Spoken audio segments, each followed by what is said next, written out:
এখন যে ওয়ার্কআউটটা দেখাবো এটা হলো আপনার শোল্ডার, ঠিক আছে, মিলিটারি প্রেস বলে বা শোল্ডার ডাম বারবেল প্রেস করতে পারেন। এটা খুবই ভালো ব্যায়াম শোল্ডারের জন্য।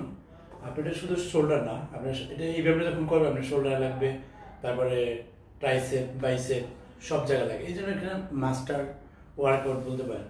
এটা খুবই ইম্পর্টেন্ট এবং খুবই গুরুত্বপূর্ণ ভালো ব্যায়াম। এটা করলে আপনার শরীরের জন্য এবং আপনার মাসেল বিল্ড আপের জন্য ডেল শোল্ডার ট্রাপস মাসল সব জায়গায় লাগে এই ওয়ার্কআউটটা।